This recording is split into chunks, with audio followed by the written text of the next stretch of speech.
Buenos días, mi nombre es Nicole Ballesteros y mi grupo está conformado por María Sierra y mi persona. Somos del grado noveno 1. Capítulo quinto.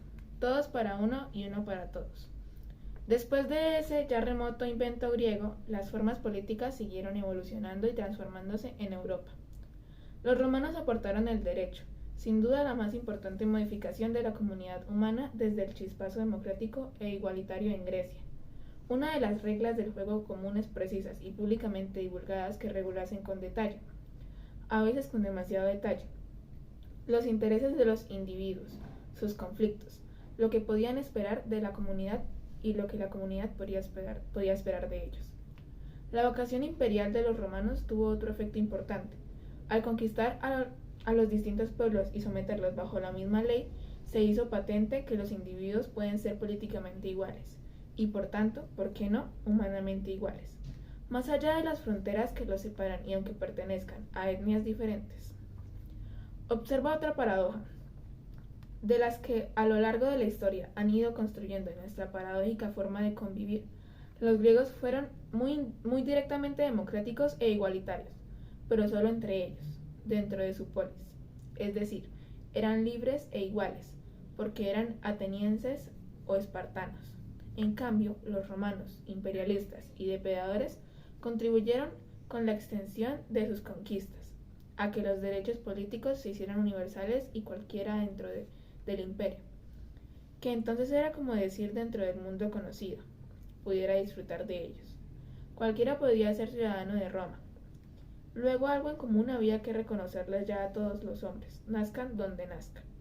La filosofía estoica y más tarde la religión cristiana se encargaron de sacar importantes conclusiones humanizadoras de lo que en principio no fue más que un afán de dominio. No pretendo, entre otras cosas, porque probablemente no sabría, hacerte ahora un repaso de la evolución histórica de las formas políticas, a través de feudalismos, monarquías absolutas, origen de los parlamentos, revoluciones, etc. A mi juicio, todo ese largo proceso, lleno de acontecimientos emocionantes y crueles, de hazañas de noble inteligencia y de fechorías brutales, ha ido consolidando cada vez más a los dos grandes protagonistas del torneo político moderno, el individuo y el Estado. Hablo en singular, aunque ni qué decir tiene que el individuo son siempre los individuos, y que no hay Estados sino Estados. Tampoco vayas a creerte que tales protagonistas se oponen de modo frontal y excluyente. Más bien son una pareja amorosa, que se abraza estrechamente, hasta el punto que uno no sabe de quién es esta pierna o aquel brazo, y que si se penetran, a veces con el placentero consentimiento y a veces con dolorosa violación. O sea que cada individuo lleva mucho del Estado dentro de sí. Ni siquiera podría concebirse su personalidad política si no hubiese Estado ante el que reivindicarla. Y el Estado, por su parte, no es una especie de entidad sobrehumana, caída del cielo o brotada del infierno, sino que está formado por individuos, y no tienen otro poder que el recibido de múltiples decisiones individuales. Sin embargo, lo habitual es que cada una de las partes hable de la otra como su peor enemiga, y le achaque todos los males de la sociedad. El individuo se queja de la opresión y de la arbitrariedad del Estado, mientras que el Estado atribuye a la desobediencia y al egoísmo de los individuos todos los desastres políticos. ¿Qué significan entonces estos dos personajes contrapuestos, aparentemente enemigos indestructibles, pero en realidad cómplices secretos? En primer lugar, son el resultado del proceso histórico modernizador de las comunidades humanas. Las primeras agrupaciones sociales, como ya te he contado, tenían sus fundamentos operativos muy próximos a la naturaleza. Su modelo era el de las relaciones familiares entre padres e hijos. La jefatura venía impuesta por la fuerza física, solía transmitirse genealógicamente, etc. Además, el grupo, el clan, la tribu, el pueblo, como quieras llamarle, era lo único que verdaderamente importaba, y los miembros no tenían peso propio sino integrarlos en el conjunto. Una vez rota su filiación o su contacto con el todo del que formaban parte, se perdían. Después aparecieron sociedades en las que un solo individuo o pocos adquirían enorme relevancia.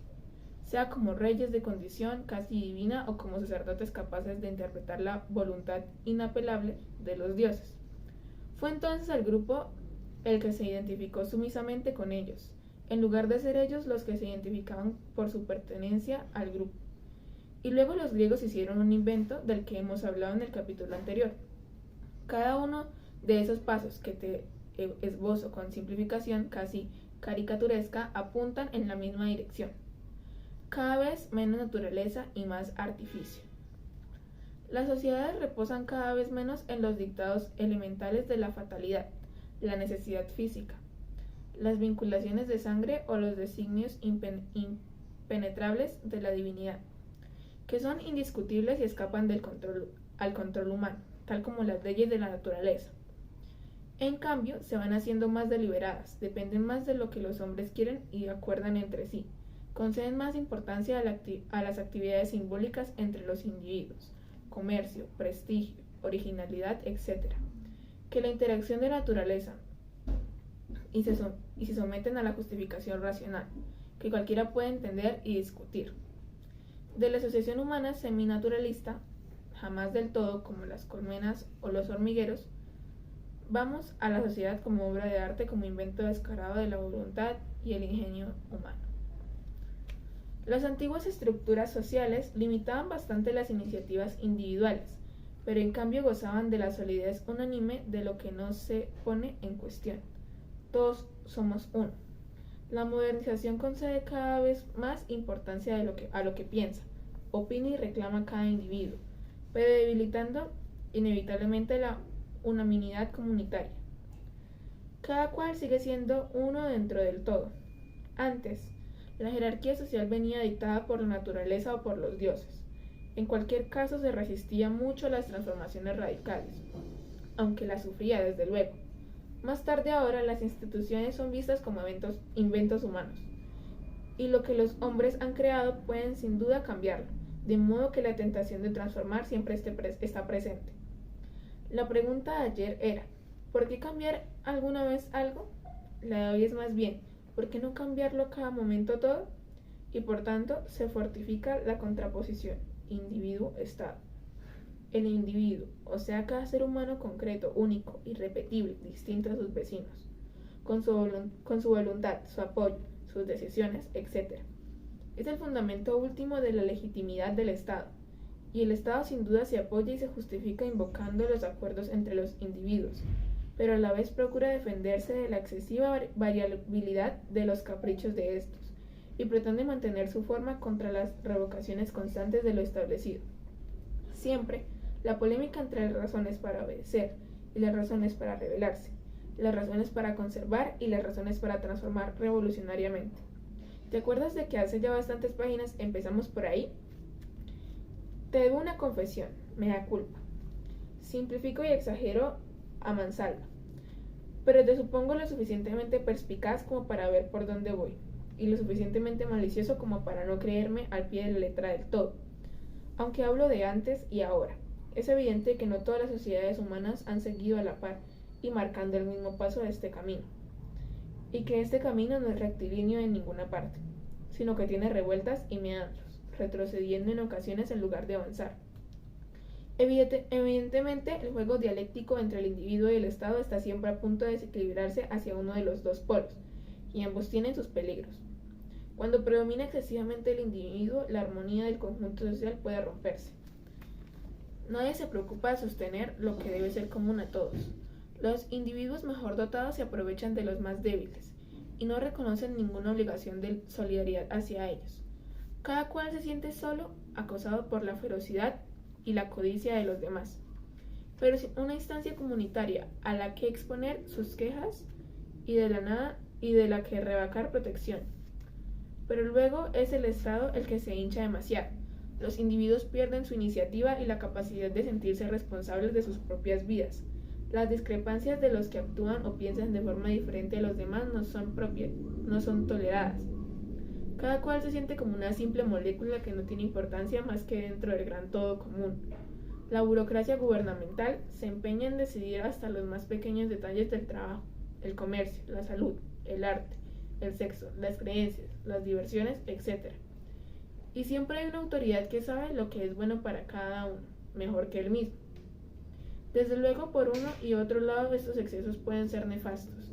A veces, para escapar de unos se da un gran bandazo y se cae en los males opuestos. Supongo que ahora yo quedaría muy bien si te dijese que lo deseable es buscar un perfecto equilibrio entre el individuo y el Estado, dando a cada cual lo suyo y no permitiendo abusos, y así todos contentos. Amén.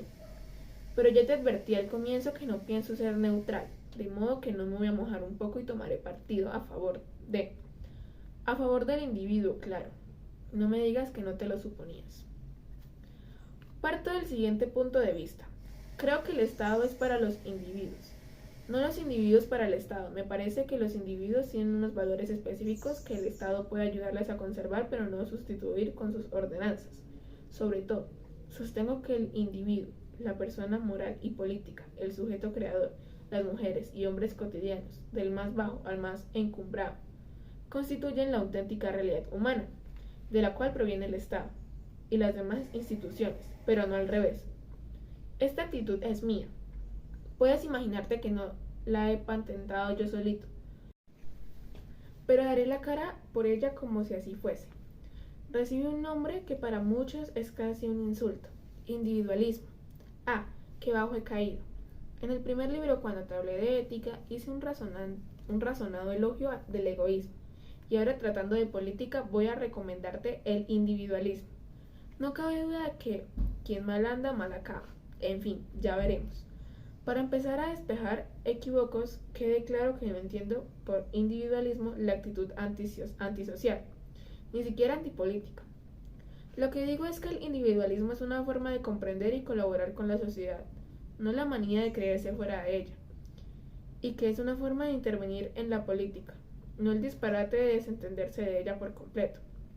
Aún más, es el desarrollo de la sociedad el que ha permitido y fortalecido la postura individualista.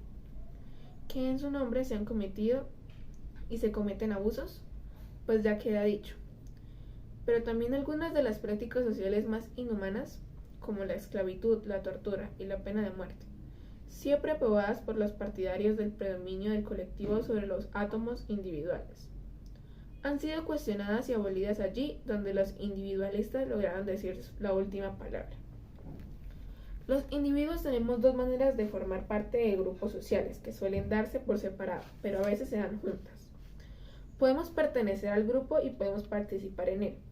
La pertenencia al grupo se caracteriza por una entrega del individuo incondicional, o casi de la colectividad, identificándose con sus valores incuestionables, aceptando que se le defina por tal, adhesión en una palabra, formando parte irremediable, para bien o para mal, de ese conjunto.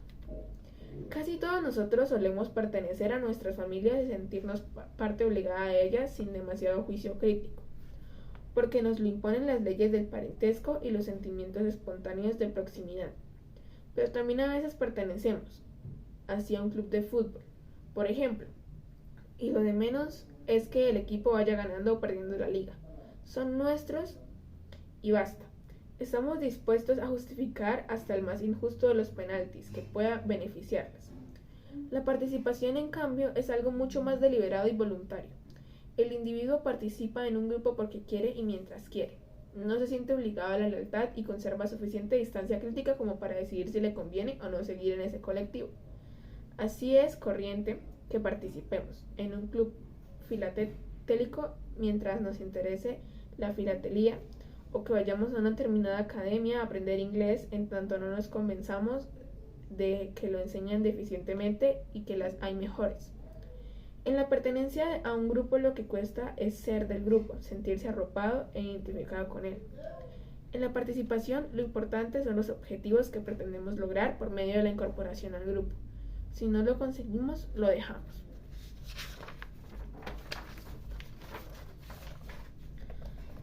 Todos los individuos tenemos necesidad de sentir que pertenecemos a algo, que somos incondicionales de algo, sea una corporación muy importante o algo trivial.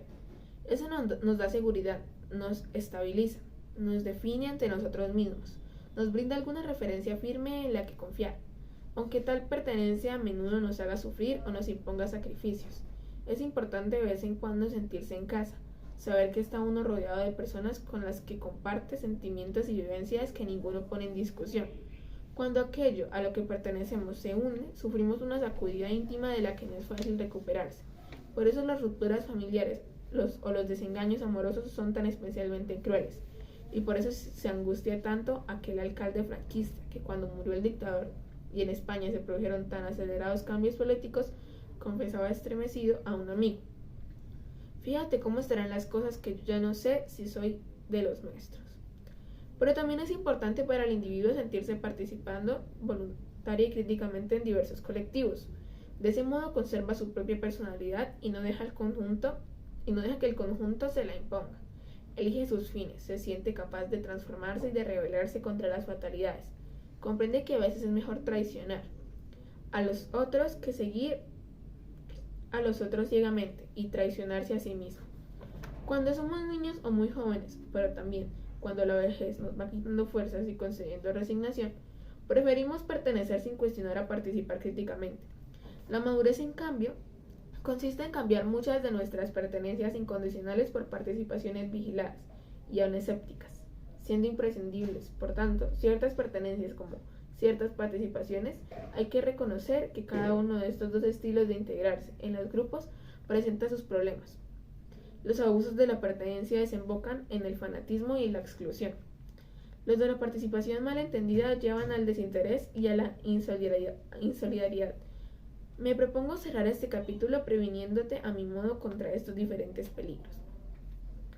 Lo malo de la pertenencia incondicional a una comunidad es que el afán de sentirse unido a los demás haga parecer como naturales los vínculos políticos, siempre convencionales y por tanto revocables, que nos unen a los otros, o sea, es natural. Deriva de nuestra condición de seres hablantes y pensantes. Que los hombres vivamos en sociedad, pero la forma concreta de esa sociedad, sus leyes, sus fronteras, etc., nunca es natural. Siempre es una obra de arte y convención humana. Los grupos humanos más primitivos suelen atribuirse a sí mismos nombres que equivalen a los hombres o la gente. Dan así por sentado que los miembros de la tribu son los únicos verdaderamente humanos, que por tanto su asociación no es fruto de azares y pactos dictados por las circunstancias, sino una consecuencia directa del orden inamovible del universo. Entre los verdaderos hombres ya no hay modos y modas aleatorios, mejorables o desechables, sino que todo es de una vez por todas como debe ser. Esta mentalidad no es tan lejana a la que podemos tener en grupos históricamente más evolucionados. También los países modernos, a pesar de ser bastante respetuosos con el progreso, las revoluciones, los descubrimientos científicos, etc., suelen creer que sus fronteras, su forma de vida, sus prejuicios y sus instituciones son algo casi sagrado, la expresión de lo que la esencia humana, o por lo menos la esencia de los nuestros, que forman parte del grupo, los más humanos de los humanos, verdaderamente representa como su más alto cumplimiento. Aceptar que hay muchas maneras de ser hombre, y todas igual de humanas, unas que otras. Es cosa difícil por lo visto, lo cual no quiere decir que no haya razones para preferir unas formas de vida en común a otras. Soy de lo que consideran decisivamente que es mejor la afición al jamón serrano que la carne humana. Pero mi elección no se funda en lo que las sociedades son actualmente, ni mucho menos en lo que han sido. En el pasado los caníbales ganan por aplastante mayoría, sino en cierta idea racionalmente justificada de lo que sería excelente que llegasen a ser. Lo malo de la pertenencia fanática a una comunidad sin más argumento que la de ser la nuestra, que los de aquí somos así, es que se olvida cómo han llegado los hombres de cada grupo a adquirir su forma de vida en común. En cada caso se han intentado solucionar ciertos problemas concretos, no diferenciarse a toda costa de los vecinos ni expresar una identidad propia. A veces ciertas soluciones son peores que otras y es aconsejable cambiarlas cuando se conocen las mejores. Los grupos humanos han sido influenciándose y educándose unos a otros. Ninguno ha desarrollado la pureza de su esencia sin contagio con quienes les rodean. La numeración romana, por ejemplo, fue un rasgo enormemente característico de la identidad cultural latina, pero sin duda la numeración árabe es mucho más eficaz y práctica. Hubiera sido absurdo conservar la primera porque es la nuestra, en lugar de adoptar la otra. que por cierto hoy está en nuestra ya como lo fue la primera, y con evidentemente mejores resultados. Lo mismo podríamos decir de muchas otras cosas, no solo técnicas y descubrimientos científicos, sino también usos morales e instituciones políticas. La democracia inventada por los griegos, el rechazo del canibalismo, la abolición de la esclavitud o de la tortura o de pena de muerte, el voto de las mujeres y su equiparación laboral con los hombres, etc. Se puede ser humano, naturalmente humano, de muchas maneras. Pero lo más humano de todo es desarrollar la razón, inventar nuevas y mejores soluciones para viejos problemas, adoptar las respuestas prácticas más eficaces inventadas por los vecinos, no encerrarse obstinadamente en lo que siempre ha sido así, y en lo que nuestro grupo consideró como perfecto y natural hasta ayer. La gracia no está en emperrarnos en ser lo que somos, sino en ser capaces, gracias a nuestros propios esfuerzos y a lo que los demás, de llegar a mejorar lo que somos. A fin de cuentas, lo que importa no es nuestra pertenencia a tal nación, tal cultura, tal contexto social o ideológico, porque todo eso es muy influyente que sea en nuestra vida, no es más que un conjunto de casualidades, sino nuestra pertenencia a la especie humana de que compartimos necesariamente con los hombres de todas las naciones, culturas y estratos sociales. De ahí proviene la idea de unos derechos humanos, una serie de reglas universales para tratarnos los hombres unos a otros. Cualquiera que sea nuestra posición histórica accidental, los derechos humanos son una apuesta por lo que los hombres, no me refiero a los varones solamente, claro, sino a todas las personas, hembras y varones, tenemos de fundamental en común, por mucho que sea lo que casualmente nos separa. Defender los derechos humanos universales supone admitir que los hombres no reconocemos derechos iguales entre nosotros, a pesar de las diferencias entre los grupos a los que pertenecemos. Supone admitir, por tanto, que es más importante ser individuo humano que pertenecer a tal o cual raza, nación o cultura. De ahí que solo los individuos humanos puedan ser sujetos de tales derechos. En cuanto se reclaman esos derechos para grupos especiales o cualquier otra abstracción, sean pueblos, clases, religiones, lenguas, por no hablar de los no nacidos, los mares, las montañas o diversos tipos de animales, se está pervirtiendo su sentido, aunque sea con la mejor intención. Por ponerte un par de ejemplos, un individuo tiene el derecho humano de manejar su lengua, pero una lengua no tiene el derecho de buscarse hablantes forzosos, que la perpetúen. Los individuos humanos tenemos derecho a querer conservar no contaminada el agua que bebemos, pero el agua no tiene el derecho a exigir no ser contaminada.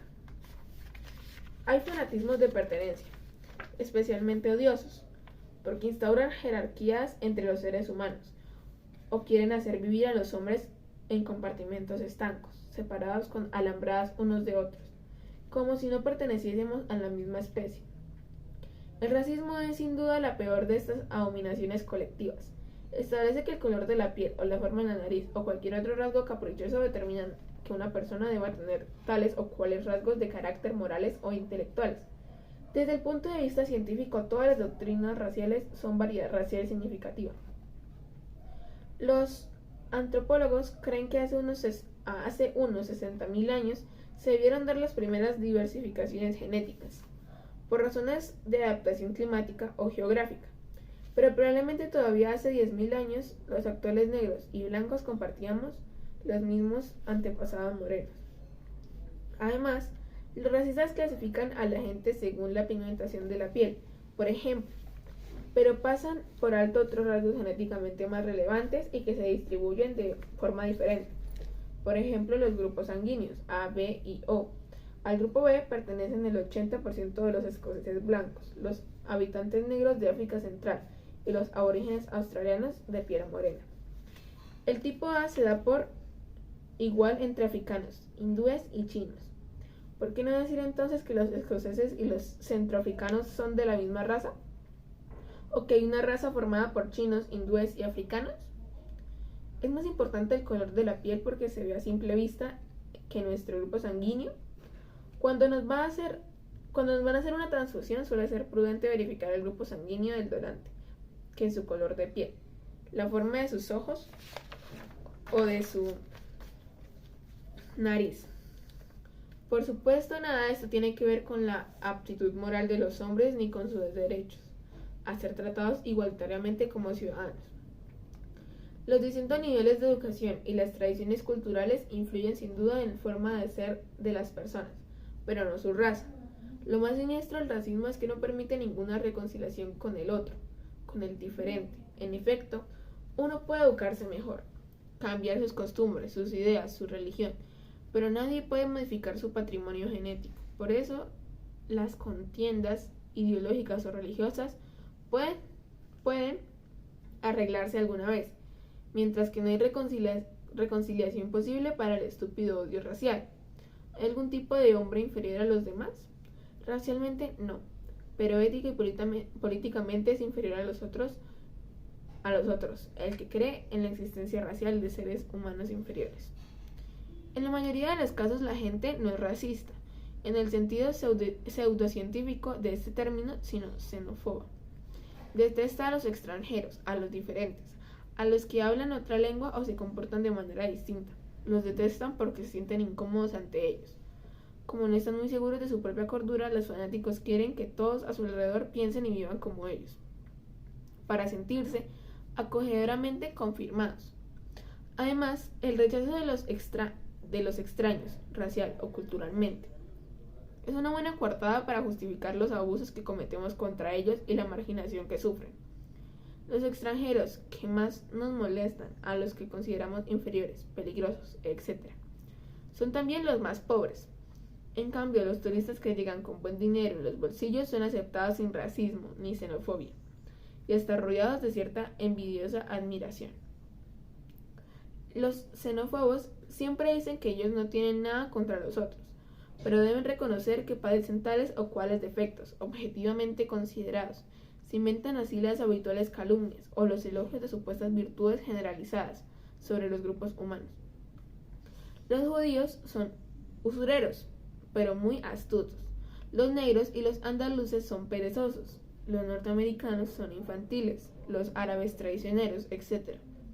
En el fondo, estas vaguedades no hacen más que convertir rasgos de carácter o vicios que se dan en los individuos de cualquier grupo humano en definitorios de un colectivo en particular, como si cada uno de nosotros no tuviese personalidad propia, sino que la recibiésemos impuesta de la colectividad a la que pertenecemos. Además, tales caracterizaciones denigratorias o elogiosas tan falsas son las unas como las otras, cambian de época en época, ya que no son sino apresuradas generalizaciones sobre la forma de vida de una sociedad en un momento histórico dado.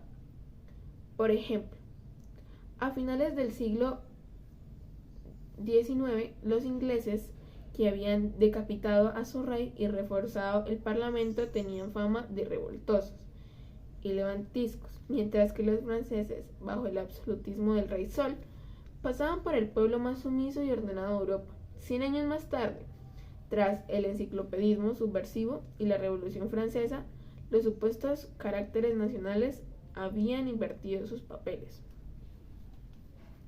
Un poco más cautelosa en sus expresiones que el racismo puro y duro, a lo nazi, la xenofobia no predica el exterminio de los extraños ni su inferioridad intrínseca. Lo único que queremos es que se vuelvan a su casa. Los de aquí somos de una forma. Se da por supuesto así que los países tienen una forma de ser homogénea, eterna, que debe ser preservada de cualquier contagio foráneo. La realidad es muy distinta. Todos los países han surgido de mezclas y acomodos entre grupos diversos, a los lugares y a las épocas de mayor mestizaje étnico o cultural. La Jonia del siglo XV a.C., la Toledo de Alfonso X, en la que convivían judíos, moros y cristianos, la Norteamérica de finales del siglo pasado y comienzos del nuestro, a la que acudieron inmigrantes de todas partes del mundo, la Viena de 1900, etc. Se han dado los momentos más creadores de la civilización humana. Los grupos puros, las razas puras, las naciones puras no producen más que aburrimiento o crímenes. La forma más común, pero no menos peligrosa, de estas perversiones del afán de pertenecer a los nuestros, es el nacionalismo. En su origen fue una ideología sustentadora de los estados modernos, que permitía a los ciudadanos que ya no estaban dispuestos a identificarse con un rey de derecho divino ni con una nobleza de sangre conseguir un nuevo ideal colectivo, la nación, la patria, el pueblo. Aprovechaba el lógico apego que cada cual tiene a los lugares y a las costumbres que le son más familiares, así como el interés común que todos tenemos en que las cosas le vayan lo mejor posible al grupo al que pertenecemos y cuyos beneficios o desastres debemos compartir. Pues en el siglo XX los nacionalismos se han convertido en una especie de mítica belicosa que han justificado tremendas guerras internacionales y discordias civiles atroces. A fin de cuentas, los nacionalistas siempre se definen contra alguien, contra otro país o grupo dentro del propio Estado, al que culpan de todas sus insuficiencias y problemas. El nacionalismo necesita sentirse amenazado por enemigos exteriores para funcionar. Si no hubiera más que una sola nación, ser nacionalista no tendría ninguna gracia y muy poco sentido. La doctrina nacionalista pretende que el Estado es la consagración institucional de una realidad espiritual, anterior y más sublime. La nación, los estados deberían ser así algo natural, que responde a una unidad previa de lengua, cultura, forma de comportarse o de pensar, a un pueblo, en fin, ya constituido antes del nacimiento de dicho estado. En realidad, todos los estados existentes son convenciones, brotadas de circunstancias históricas, a veces muy injustas y crueles, otras indiferentes. Son los propios estados los que han dado unidad práctica a grupos y comunidades diferentes, inventándoles luego un alma política. Los nacionalistas que ya tienen un estado dicen que ese alma y territorio geográfico son sagrados, que no pueden ser discutidos ni tocados. Los otros nacionalistas, los que quieren alcanzar su propio estado, dicen que su propia alma popular no será respetada hasta conseguir estatalizarse. Pero ningún estado puede tener fundamentos naturales en ninguna realidad previa. Todos reúnen y apañan como pueden lo diverso. Todos son artificiales y discutibles. ¿Deberá ser la lengua, por ejemplo, el fundamento natural del estado? En el mundo hay cerca de 8.000 lenguas y solo unos 200 estados. Ni multiplicándolos por 10 lograríamos estatalizarlas, a todas. De los fundamentos en razas o religiones, ¿para qué te voy a hablar? Ya sabemos los horrores que trae intentar por la fuerza. Y de otro modo no podría ser. La limpieza étnica de un estado. La mentalidad nacionalista no tiene otro proyecto político que promover lo de dentro, frente a las acechanzas de lo que fuera, y establecer a bombo y platillo que somos algo aparte. Como verás, nada que tenga que ver con las auténticas cuestiones políticas acuciantes que se nos plantean a finales del siglo XX. Porque lo importante es saber si un Estado respeta los derechos humanos y la ciudadanía política de todos los que viven en él. Si es capaz de renunciar a parte de soberanía para colaborar con otros países al afrontar retos mundiales, si ofrece protección razonable contra la miseria y contra la violencia. El color de su bandera y su extensión en el mapa geopolítico son lo de menos.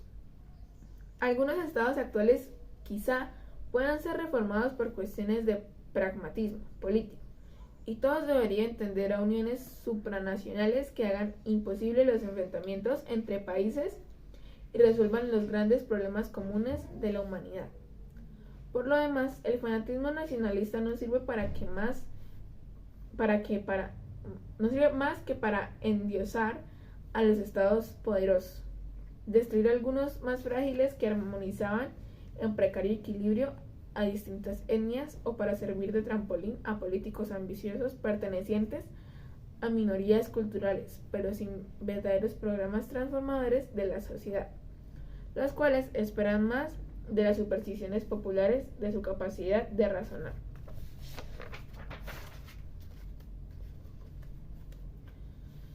De modo que por eso los gobiernos actuales de las democracias están conformados por representantes elegidos por los ciudadanos, que se ocupan de resolver los problemas prácticos de la administración de la comunidad de acuerdo con la voluntad expresa de la mayoría y son pagados para ello.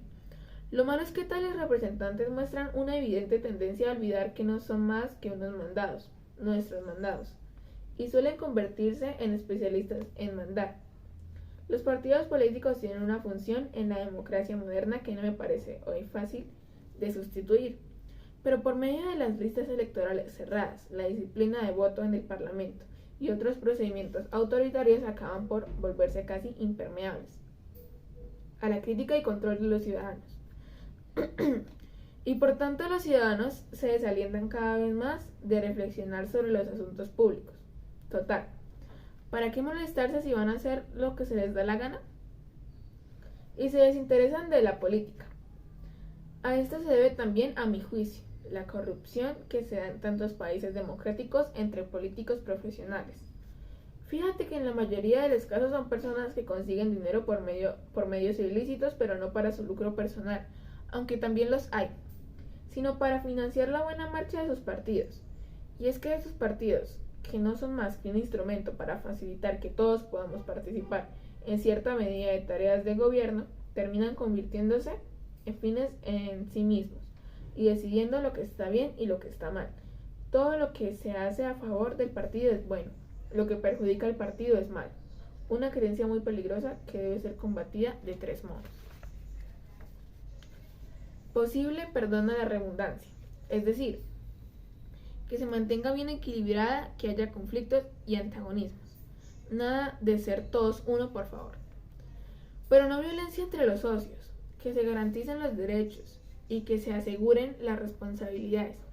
Y desde luego que nadie de los que viven entre nosotros, los humanos, se sientan como abandonado en la selva, triturado en el menor signo de humana flaqueza, abandonado en el menor resbalón de la senda común, hostilizado hasta el exterminio por sus diferencias.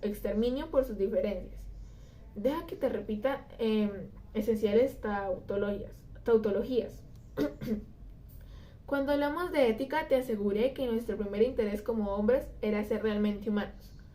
Ahora que estamos con la política, no se me ocurre recordarte nada más interesante que conseguir una sociedad realmente social. La solidaridad no consiste en renunciar a los propios intereses, sino en recordar al defenderlos este primer interés esencial. Y es un peligro cuando se participa políticamente en la administración de lo común, que este interés primordial, de puro obvio, que sea el menos presente, el más pasado por alto para obtener ventajillas inmediatas que en el fondo sin él nada vale. ¿Te acuerdas del lema de los mosqueteros de la famosa novela de Alejandro Dumas? Todos para uno y uno para todos. Pues te aseguro que no se ha inventado mejor fórmula para ser más fuerte y para ser más rico. Quiero decir, humanamente más fuerte y humanamente más rico. Claro. Pero tendrás que reconocerme que es de eso precisamente de lo que se trata. Bueno, basta por ahora. De las riquezas seguiremos hablando mañana por la mañana. Capítulo 6. Las riquezas de este mundo.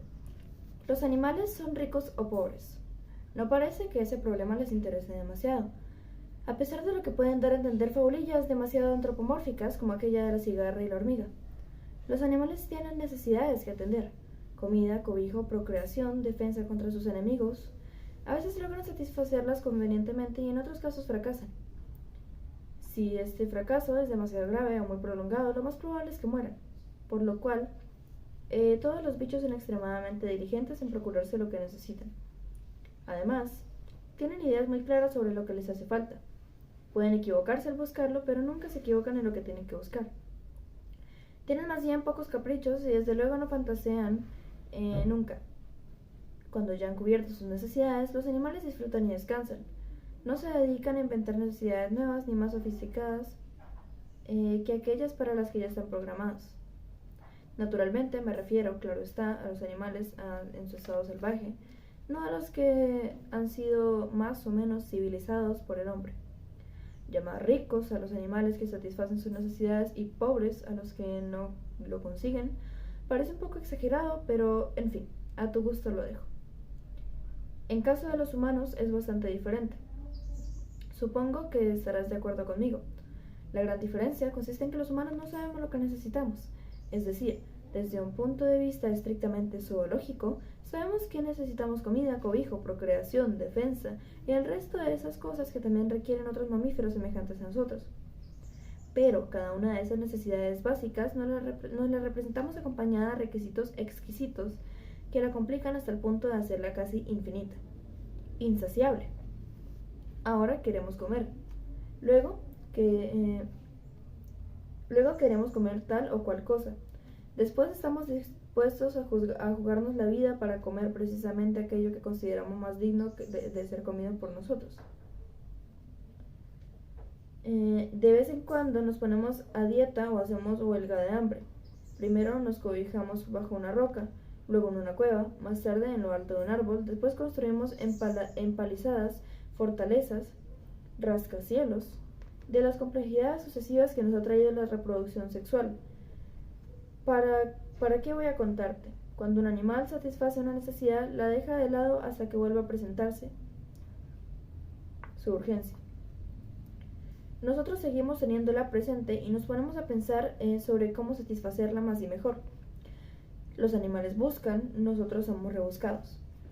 Cada necesidad es lo que es, física, zoológicamente, pero también es todo lo que nosotros queremos que sea, lo que queremos que llegue a ser, de modo que cada necesidad satisfecha no produce solo alivio y reposo, sino también inquietud, afán de más y mejor, siempre más y mejor. Antes te he dicho que el problema es que los hombres no sabemos lo que necesitamos. Me refiero a que no sabemos lo que necesitamos porque no sabemos lo que queremos. Y querer para los humanos es la primera y más imprevisible de las necesidades. Permíteme un poco de gimnasia dialéctica. Los animales quieren, es decir, apetecen según sus necesidades, porque viven mientras los hombres vivimos, porque queremos. Este vivir para querer en lugar de querer para vivir, como los animales, nos ha traído a los humanos muchísimas complicaciones. Al conjunto de todas esas complicaciones le damos nombre de cultura, el nombre de cultura, y poniéndonos más soberbiamente modernos, civilización. No me preguntes si cultura y civilización son buenas o malas. No me preguntes si estaríamos mejor viviendo según nuestras necesidades naturales como los demás bichos. Soy de los que piensan que lo natural entre los humanos es producir cultura y civilización. Pero hay discrepantes cuya opinión es mucho más importante que la mía. En el siglo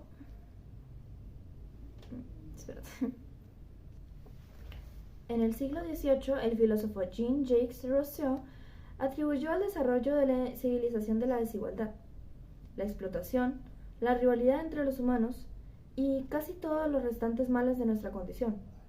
Todos los hombres nacen libres y en todas partes viven encadenados, dijo Rousseau, encadenados por los convencionalismos, las instituciones y los prejuicios sociales. En el origen, los hombres vivían solitarios, sin lenguaje, respondiendo solamente a sus instintos naturales. No tenían posesiones y no obedecían a nadie más que a la naturaleza. Estaban sujetos por sus leyes, pero no eran sujetos de sus leyes. Es decir, no las inventaban ellos. Sin embargo, los humanos tenían ya una facultad que los animales no tienen, la facultad de perfeccionarse. O sea, volvemos a lo que yo te decía antes, siempre más y mejor. Así que se reunieron, comenzaron a hablar, se imitaron unos a otros, se empeñaron en destacar unos sobre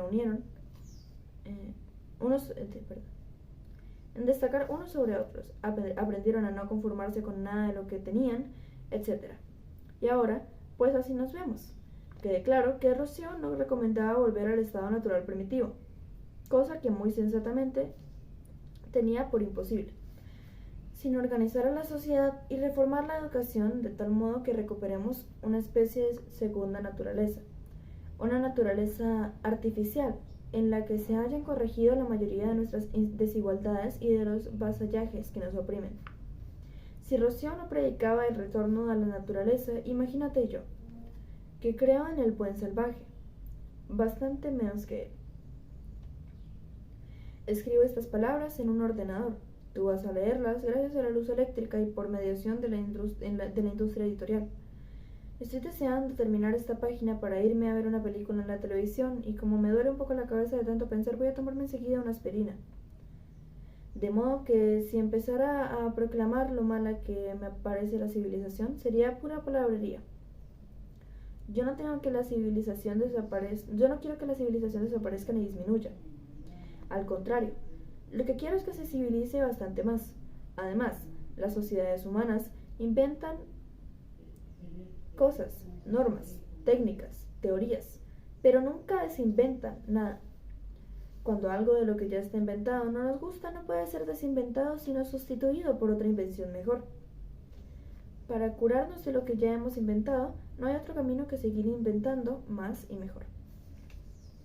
La institución social a la que Rousseau atribuía la raíz de nuestros peores problemas es la propiedad.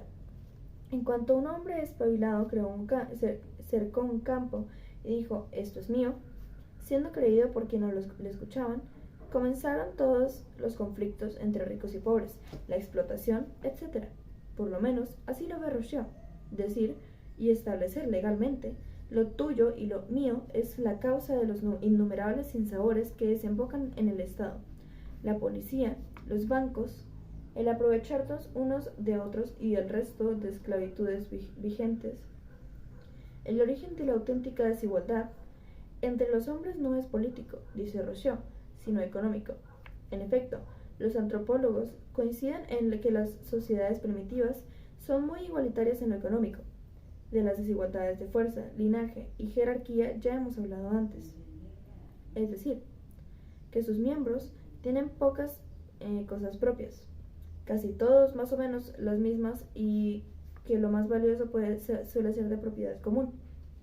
Sin embargo, observa que ya aquí la individualidad, es decir, la independencia y la autonomía, la capacidad de decidir, está ligada a la posesión de ciertas cosas. Como en las tribus, la individualidad efectiva es la del grupo. La propiedad es también principalmente común. Son igualitarios entre sí, pero no con sus vecinos, a lo que les encanta superar en grandeza y a los que desde luego no consienten apoderarse de sus bienes. Cuando son los miembros del grupo los que se van haciendo depositarios de la individualidad, es decir, cuando la individualidad se hace, por así decirlo, privada, particular. La propiedad también se hace particular y privada. Si lo prefieres, el proceso es inverso. A partir de propiedades privadas van surgiendo individuos privados. De nuevo, la cuestión, ¿es bueno o malo este resultado? Te contesto, como antes, que pasó hace tanto tiempo que ya no me acuerdo y que me da igual. Las mentalidades espléndidas pero tajantes, como la de Rousseau, valoran las realidades sociales y políticas de forma absoluta.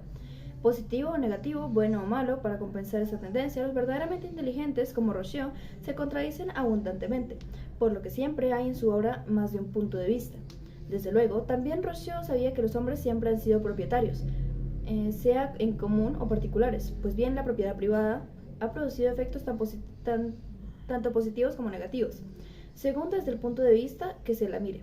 La propiedad privada fomenta las desigualdades, las envidias, la codicia y que hace que los humanos se identifiquen con lo que tienen y no con lo que son, replegándose sobre sus bienes y desdeñando la relación simpática con los demás. Pero también la propiedad privada permite el desarrollo de la independencia de cada cual, de su anatomía, su distanciamiento creador de la unanimidad del grupo y le permite desarrollar derechos y deberes basados en la deliberación racional y no en automatismos colectivos. El afán de propiedad privada puede destruir la necesaria solidaridad que hace que una sociedad, algo más que un montón de gente que vive junta por casualidad, pero la negación total de la propiedad privada aniquila el soporte simbólico y material de la personalidad humana y convierte así la comunidad en horda o cuartel. Si no existiese propiedad privada, predican algunos santos varones, todos los hombres seríamos hermanos.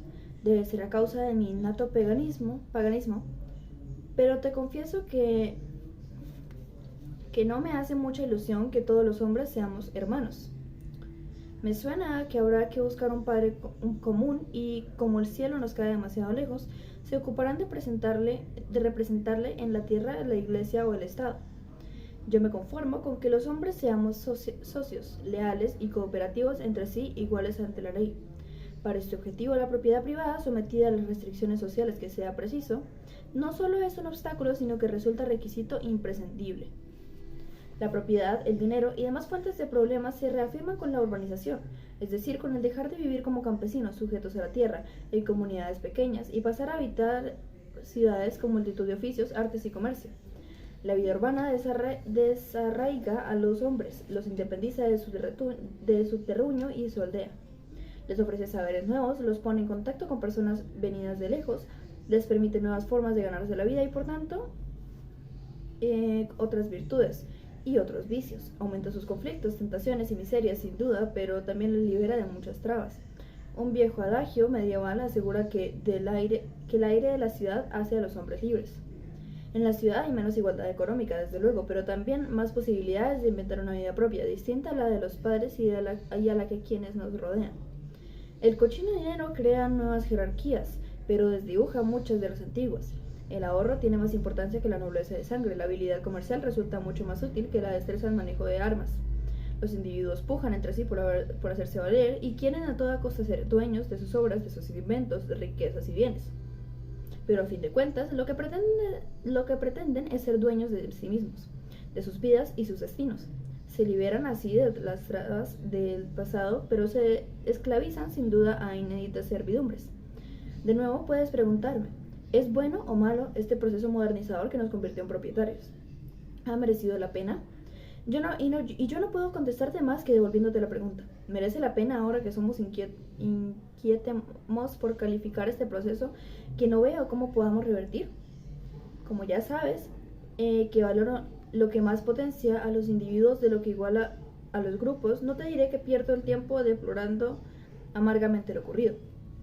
Pero no olvidemos, en cualquier caso, que propiedad siempre ha habido en las sociedades humanas, sea colectiva, privada o en la mayoría de los casos mixta de ambas, lo cual quiere decir que todas las sociedades se han planteado problemas económicos. La economía no proviene del esfuerzo por atender a las necesidades humanas, porque los animales también tienen necesidades, pero no tienen economía. Es la propiedad, la acumulación de bienes y la previsión del futuro lo que da lugar a las perplejidades de los economistas, a quienes un escritor escocés del pasado siglo, Thomas Carlyle, denominaba respetables profesores de la ciencia lúgubre. Y por supuesto, en el corazón mismo de la economía está lo más lúgubre de la ciencia lúgubre: el trabajo. Conociéndote como te conozco, estoy seguro de no darte una sorpresa si te digo que a los hombres nos gusta poco trabajar. Somos seres activos, juguetones, viajeros, pero la disciplina laboral nos fastidia. Lo malo es que, como tenemos la capacidad de anticipar lo que va a ocurrir y de disfrutar o preocuparnos por el futuro, nos encontramos trabajando desde la más remota antigüedad para hacernos dueños del mañana. Nos esclavizamos al mañana, siempre las malditas paradojas de nuestra condición. A los demás seres vivos les condiciona lo que ha pasado. A nosotros lo que queremos que pase o lo que tememos que pueda pasar es el futuro el que nos empuja, no el pasado. Según el viejo mito judaico, en el jardín de Edén no había más que eterno presente y, por lo tanto, nada de trabajo. Pero luego sucedió aquel desdichado incidente con la manzana ofrecida por la víbora y la condena fue tajante: ganarás el pan con el sudor de tu frente. A partir de entonces, el trabajo siempre ha sido visto en parte como castigo, tal como demuestra la propia etimología latina. La palabra trabajo viene de trepalium, que era un instrumento de tortura formado por 3 palos. Claro que los romanos también tenían otra forma de llamar al trabajo, la palabra pena. Un amigo mío solía decir que la prueba irrefutable de que el trabajo es cosa mala y desagradable es que pagan por hacerlo. Y se me ocurre que la mejor forma de distinguir el trabajo de otras actividades placenteras, como el juego o el arte, es llamar trabajo solo a las labores que no haríamos si no estuviésemos obligados a ello. Los pueblos llamados salvajes trabajan solo un breve número de horas al día, poseen muy pocas cosas, están bastante desprevenidos ante las catástrofes del porvenir, pero disfrutan de mucho tiempo libre para holgazanear, contarse cuentos o gastarse bromas unos a los otros. Aunque los economistas dicen que viven en la escasez, lo cierto es que son ricos en ocio, ya que casi siempre ha sido uno de los bienes más escasos. El desarrollo de la civilización aumentó enormemente, la cantidad de trabajo socialmente necesario, las grandes aglomeraciones urbanas, los monumentos públicos, entre paréntesis, algunos tan abrumadoramente colosales como las pirámides de El Cairo, las carreteras, viaductos, alcantarillado, las manufacturas de objetos maestros, militares, etc. Y muchísimas otras nuevas tareas que acabaron con la descansada vida salvaje de nuestros antepasados. Por supuesto, en ninguna de estas sociedades urbanas el detestado trabajo ha estado repartido por igual. En todas las épocas hay unos cuantos que han logrado que muchos otros trabajasen para ellos, bien sea por la fuerza o por diversos trucos persuasivos. Durante la antigüedad, los miembros cargaron lo más pesado del trabajo: prisioneros de guerra, reos de diversos delitos, miembros de razas inferiores. En castellano todavía decimos que espanto eso de trabajar como un negro, etc. Aunque la importancia laboral de la esclavitud fue disminuyendo con el tiempo, la institución se mantuvo en Europa hasta el pasado siglo y en países de otros continentes mucho más. En Arabia Saudí la abolieron allá por el 1960. Luego, en la Edad Media y comienzos de la moderna, fueron los siervos los que pertenecían al noble señor terrateniente de la aldea en la que habían nacido, como los campos y árboles que la rodeaban. Su obligación era mantenerle, formar parte del futuro marido de la castase.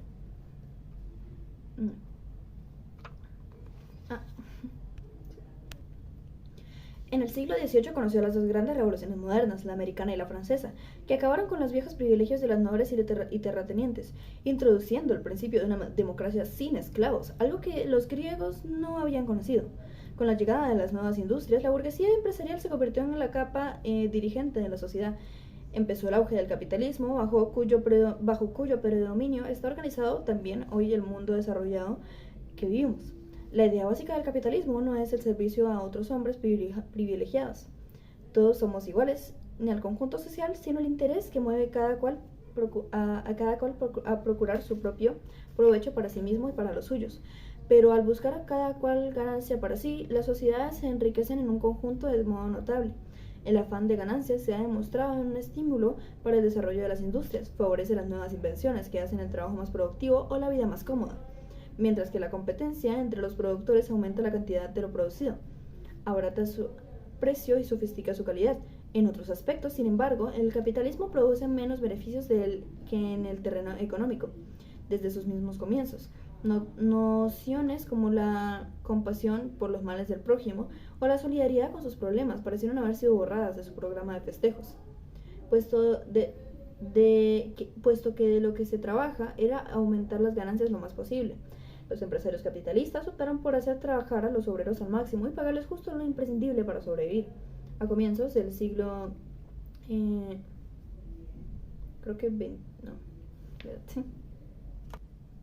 A comienzos del siglo XXI, era común que niños de 9 o 10 años trabajasen 16 horas diarias en los telares y era común que niños de los telares y era común que niños de 9 y factorías. Cuando el reformador socializante Robert Owen redujo en sus industrias el trabajo infantil a solo 11 horas diarias, ocupando con actividades educativas y recreativas las restantes, su innovación fue considerada asombrosa y muy subversiva.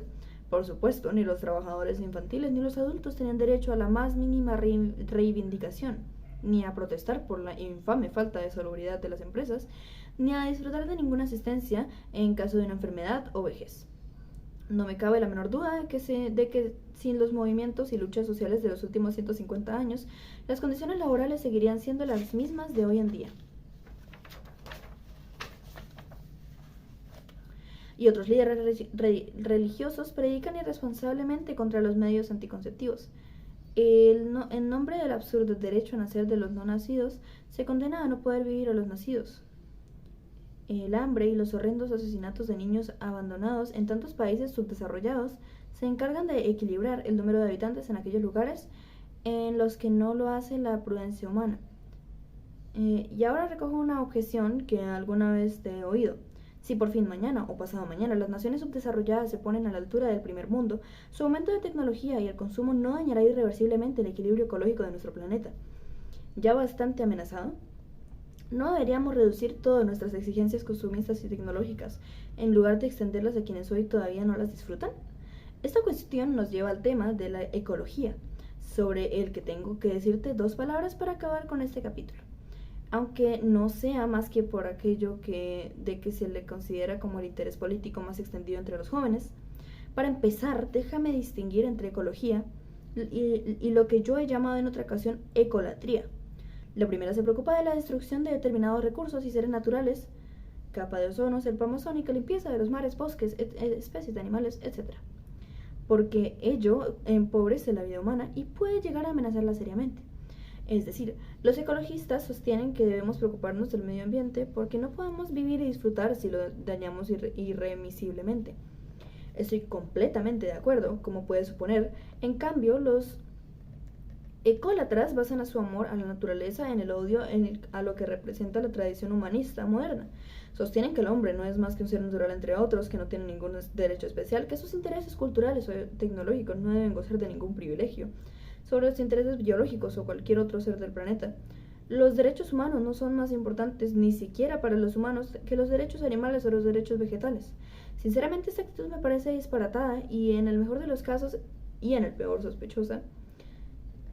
¿Sabías que muchos representantes de la llamada ecología profunda, lo que yo denomino ecolatría, mantienen vínculos con grupos neonazis o ultraderechistas? Después de todo, conviene no olvidar que las primeras leyes de protección de los animales y de la madre tierra las promulgó durante los años 30 en Alemania un célebre vegetariano enemigo del tabaco llamado Adolf Hitler. Mira, Amador, los hombres no podemos destruir ni dañar la naturaleza.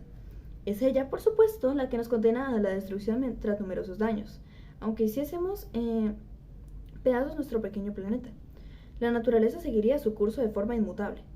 Cualquier bomba, cualquier gas letal, cualquier producto contaminante hará explosión, asfixiará o polucionará por razones tan estrictamente naturales como las de función clorofílica o la aurora boreal.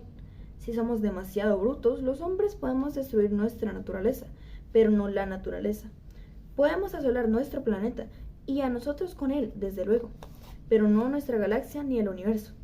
Los esfuerzos humanos por crearnos un entorno artificial, cultura, civilización, han intentado mejorar nuestra condición dentro del conjunto de la naturaleza. Después de todo, somos únicos seres naturales que sabemos que vamos a morir y los únicos que vemos cada una de nuestras vidas como una aventura irrepetible y no como una simple ondulación de más del gran todo. En buena medida, la agresión a la naturaleza no es tal, sino legítima defensa. Además, es tan antigua como el hombre neolítico. Por lo menos, la agricultura fue el primer mayor invento artificialista para poner en parte la naturaleza a nuestro servicio. En cuanto a efectos devastadores, los primitivos métodos de la labranza y por tala y quema causaron en su día más estropicios que cualquier industria moderna. Precisamente, han sido los países más desarrollados los que muestran mayor preocupación por los problemas ecológicos y los que gastan más dinero en tomar precauciones para proteger el medio ambiente. Las nuevas tecnologías desarrollan más el cerebro, la información, que la potencia mecánica. Indican quizá una ruptura esperanzadora con las obsoletas industrias poblacionales del pasado. En cualquier caso, sin la duda de más refinadas tecnologías, es imposible asegurar una mínima cantidad de vida para los 5.500 millones de criaturas humanas que viven actualmente. Ya sé que algunos ecologistas dicen que el número óptimo de nuestra especie debería estar en torno a los 500 millones, pero no creo que se propongan en serio eliminar a los que sobran para que los vegetales y los bichos no se enfaden con nosotros.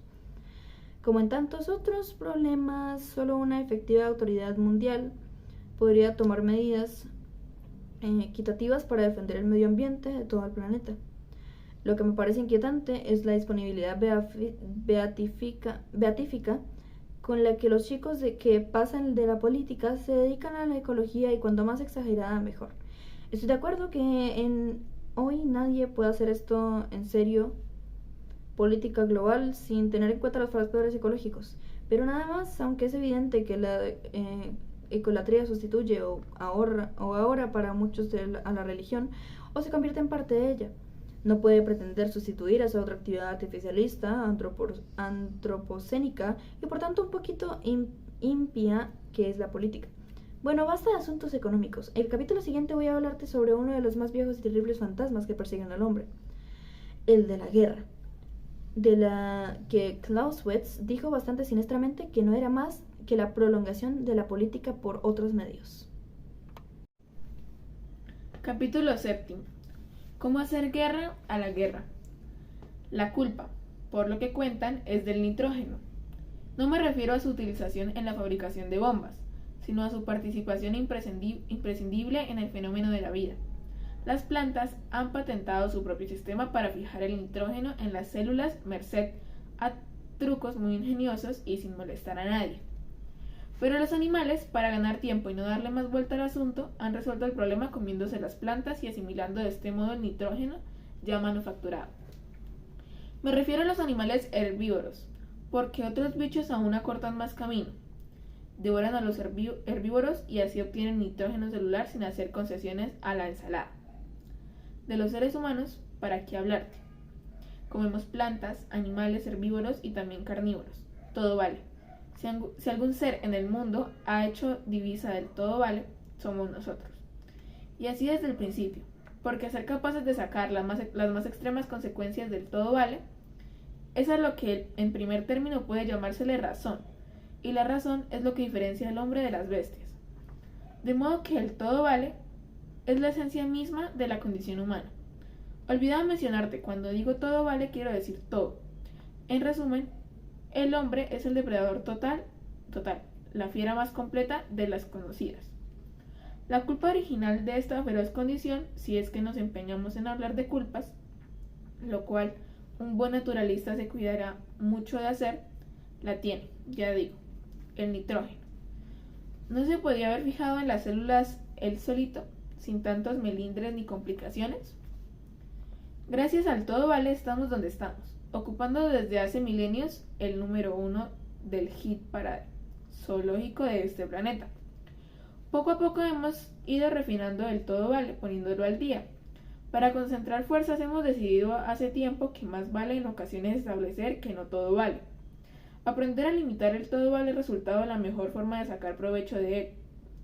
La antropofagía está en desuso, por ejemplo, y también en ciertos tipos desordenados de matanza.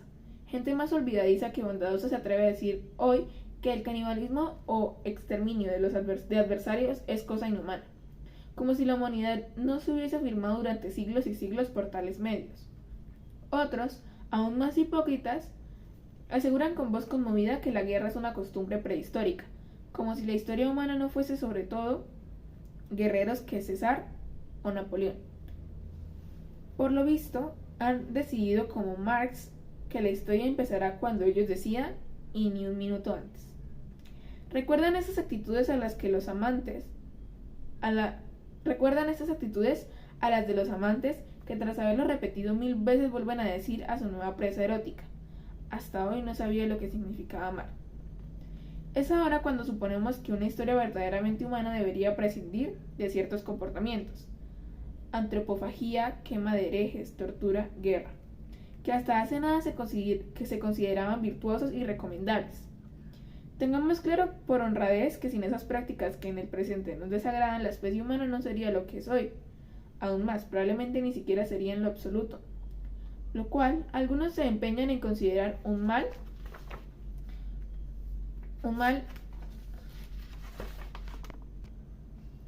Centrémonos en la cuestión de la guerra. Empezaré por darte algunos datos alarmantes, tomados de la Enciclopedia Mundial de Relaciones Internacionales y Naciones Unidas. En los últimos 5.500 años de la historia, para no ir más lejos, se han producido 14.513 guerras, que han costado 1.240 millones de vidas y no han dejado respiro más que 292 años de paz. Seguro que durante ese tiempo también había guerritas menores en curso. ¿Cosas del pasado remoto? Vengamos a nuestro siglo. Paso por alto las dos guerras mundiales, la Revolución Rusa y la Revolución China, la Guerra Civil Española, etc. Pues bien, únicamente entre 1960 y 1982 un periodo comparativamente tranquilo, la mencionada enciclopedia calcula 65 conflictos armados. Y eso que no cuenta sino los enfrentamientos que hayan producido más de 1000 muertos. Estas guerras recientes han ocurrido en 49 países y han causado no menos de 11 millones de víctimas. Puedes añadir al cómputo la guerra entre Irak e Irán, la guerra del Golfo, las luchas intestinas en Somalia, Afganistán, etc. En fin, que pierde uno la cuenta. No creo que haga falta más para convencernos de que la guerra hasta ahora ha sido una compañera odiosa pero inseparable de las sociedades humanas. Siempre se la ha tenido juntamente como ocasión gloriosa y magnífica, pero también como una tragedia y una fuente de dolor.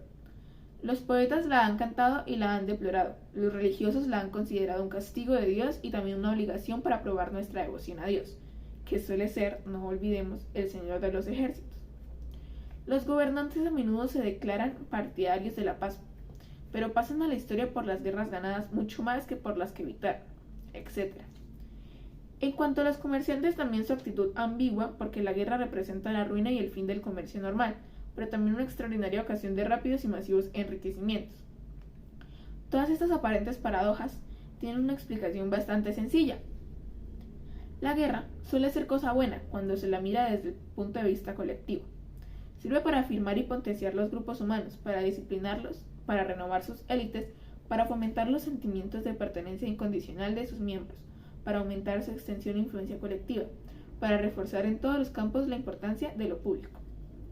En cambio, la guerra es mala, desde el punto de vista del individuo normalito como tú, como yo, porque pone en peligro su vida, le carga de esfuerzos y dolores, le separa de sus seres queridos, o se los mata, les impide ocuparse de sus pequeños negocios y no siempre le brinda otros mejores, le obliga a entregarse un cuerpo y alma a la colectividad. Desde la perspectiva individual corriente, la única ventaja, nada desdeñable, desde luego, que tiene la guerra es que acaba con el aburrimiento y la rutina de lo cotidiano. En la guerra por fin pasan cosas. El poeta John Donne señaló que nadie duerme en el carro que le lleva al patíbulo. Del mismo modo podríamos asegurar que en tiempo de guerra hay menos ocasiones de bostezar.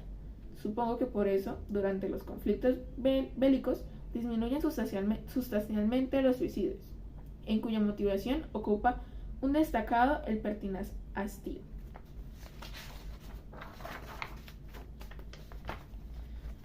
Pero si la guerra mayoritariamente ya no gusta, me dirás, ¿por qué todavía seguimos gastando tanto en ejércitos, casas, tanques y proyectiles de cabeza nuclear?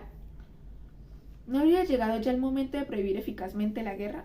Es decir, de hacerla imposible, de impedirla. Tienes toda la razón, hijo mío, pues de lo que debería tratarse es precisamente de eso, de impedirla. Ya está bien de lamentarse o de vociferar contra ella. Durante varias décadas, el llamado equilibrio del terror entre los dos grandes imperios nucleares del reparto mundial mantuvo algo parecido no a la paz, sino a una congelación de la guerra. El precio a pagar fue muy alto. Una embrutecedora amenaza perpetua de destrucción total de la vida sobre el planeta y gastos fabulosos en el armamento más tecnológicamente sofisticado del mundo. Por lo demás, este equilibrio entre desequilibrados no impidió numerosas guerritas menores pero feroces como la de Vietnam, invasiones como la de Checoslovaquia por la URSS en 1968, golpes militares de la peor escuela represiva, Chile, etc. Los países llamados neutrales vendían su neutralidad al mejor postor. Los alineados obedecían con lógica sumisión a su patrono atómico y la amenaza de que las armas nucleares fuesen a parar a manos de terceros, cuartos o quintos en permanente discordia no disminuyó en ningún momento. Los más siniestros dictadores eran tolerados y aún ayudados por los americanos, si se declaraban enemigos del comunismo, o por los rusos, cuando anunciaban su enemistad con el imperialismo yanqui. Fue una época de guerras controladas con su intensidad de estructura más o menos regulada por los intereses y los errores de cálculo de las dos superpotencias. Hoy este equilibrio terrorífico se ha roto a causa del síncope del sistema llamado comunista en la URSS. En lugar de la lucha final prometida en las estrofas de la Internacional, lo que llegó por sorpresa para muchos fue la podredumbre final del sistema totalitario. Ello no significa que la amenaza de destrucción masiva por armas nucleares haya desaparecido del todo, porque el mundo está desdichadamente aún lleno de silos atómicos y el espectáculo de una decena de repúblicas soviéticas provistas de ellos forcejeando sus querellas internas entre sí no es nada tranquilizador. Pero con todo lo que han cambiado radicalmente, se acabó la vieja Guerra Fría y ahora vuelven a ser posibles los conflictos calientes, con el consenso de los dos antiguos rivales, como ha demostrado el choque bélico del Golfo Pérsico. La actual actitud contra la guerra debe tomar en cuenta las presentes circunstancias o resignarse a la gesticulación autocomplaciente. Para dirigirse hacia lo que debería haber, es imprescindible partir de un buen conocimiento de lo que hay. El segundo modelo es el que yo llamo antimilitarista. No se trata de una actitud religiosa, sino estrictamente política. No considera la violencia armada como el mal absoluto, sino como un mal indudable, muy grave, pero no el único ni en ocasiones el peor de todos. Considera que la institucionalización militar de la violencia es una amenaza para las mejores posibilidades políticas de la modernidad. La universalización de las libertades individuales, el respeto a los derechos humanos, el fomento de la democracia y la educación, la potenciación de la invención social por la encima de la adhesión incondicional a los símbolos jerárquicos o patrióticos. La ayuda económica a los países en los que el hambre, la enfermedad o el atraso son endémicos, etc. La mentalidad militar amiga de la disciplina pero no de la crítica, de la uniformidad pero no de las diferencias. Es poco compatible con el espíritu democrático que me gusta. Y la constante sangría de gastos militares cada vez más gravosos impide a los países subdesarrollados crecer y a los más desarrollados ayudarles económicamente tanto como deberían. Sin embargo, constatar que los ejércitos no son deseables no equivale sin más pedir que sean abolidos. Por encima de todo, el antimilitarismo parte del principio siguiente.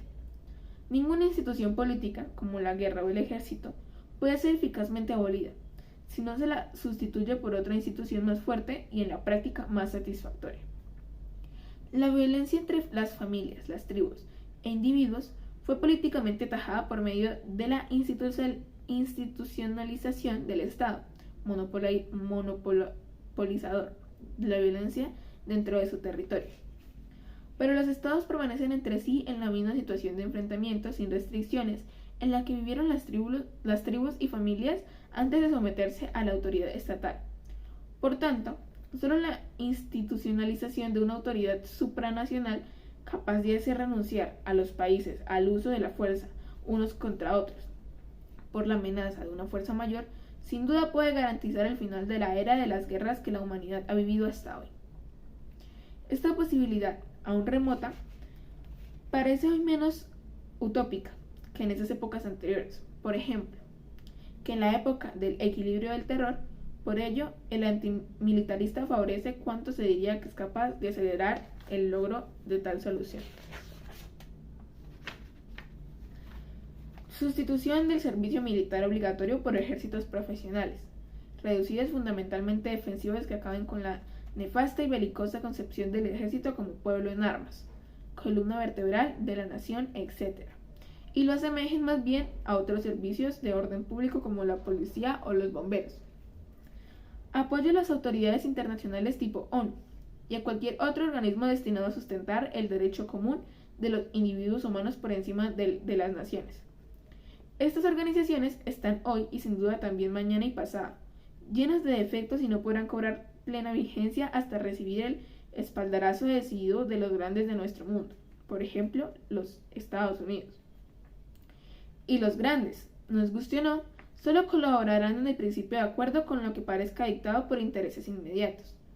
Por tanto, es inevitable que la autoridad supranacional se parezca durante mucho tiempo más a un imperio que a una asamblea de repúblicas, no digamos a un parlamento mundial elegido directamente por todos los ciudadanos. Winston Churchill dijo que las naciones no tienen amigos, solo intereses. El asunto es cómo articular un tipo de amistad interesada general entre las naciones. Fomento efectivo del control de armamentos y del tráfico de armas, acicates comerciales, entre otros, de la belicosidad internacional. Desarrollo económico, político y educativo de los países de acuerdo con los presupuestos de la modernidad revolucionaria, inaugurada fundamentalmente a partir del siglo XVIII en Europa y en América del Norte. En una palabra, universalización del procedimiento democrático de imposición, sin distingos de los derechos humanos, superando la barrera mítica e históricamente nefasta de la llamada soberanía nacional. Por tanto, el lógico respeto de la pluralidad cultural y las formas de vida no debe extenderse a los fanatismos del signo religioso o nacionalista, que concluyen abiertamente los presupuestos del individualismo democrático. Extender universalmente los avances de la modernidad no es solo más técnica para todos, sino ciudadanía democrática para todos. Como el antimilitarismo no es un milenarismo religioso, no supongo que el triunfo de esta domesticación intergrupal hará reinar sin más la felicidad en la tierra. Seguirá habiendo injusticias, mentiras, desastres y sin duda también crímenes, exactamente, ni más ni menos, dentro de cualquiera de los mejores estados modernos hoy logrados. Pero la mentalidad liberal, es decir, decreto, determinará también la supresión de la libertad de las personas, que consiste en poder hacer el mal pero también el bien, o incluso cosas que hoy parecen mal y mañana se pueden revelar muy buenas. Lo que se pretende evitar es la vertebración militar y agonística de las sociedades humanas tal como en el momento presente las conocemos. Mañana ya veremos, por lo demás, el que quiera presentar reclamaciones contra este asco de mundo, que se dirija directamente al nitrógeno, o nunca mejor dicho, al maestro armero. Lo siento, pero te engañaría si intentaste contarte algo más bonito. Capítulo 8. ¿Libres o felices? Quiero serte franco, vivir en una sociedad libre y democrática es algo muy pero muy complicado. En el fondo, los grandes totalitarismos de nuestro siglo, comunismo, fascismo, nazismo y los demás que vengan, si es que aún falta alguno, son intentos de simplificar por la fuerza y la complejidad de las sociedades modernas. Son enormes simplezas criminales que intentan volver a algún beatífico orden jerárquico primigenio en el que cada cual está en su sitio y todos pertenecen a la tierra madre y al gran todo común. El enemigo siempre es el mismo, el individuo egoísta y desarraigado, caprichoso, que se desgaja de la acogedora unidad social, lo que un pensador bastante cruel, Federico Nietzsche, llamaba el calor del establo, y se toma demasiadas libertades por su cuenta. Los totalitarismos siempre hacen burla de las libertades formales o burguesas que están vigentes en los regímenes más abiertos. Las ridiculizan, demuestran su inoperancia, las que consideran un simple engañabobos, pero en cuanto pueden acaban con ellas. Saben que a pesar de su aparente fragilidad, de su frecuente ineficiencia, el unanimismo totalitario no puede coexistir con las libertades políticas elementales. Si se las tolera, a la larga acaban con la autoridad de tanques y policías.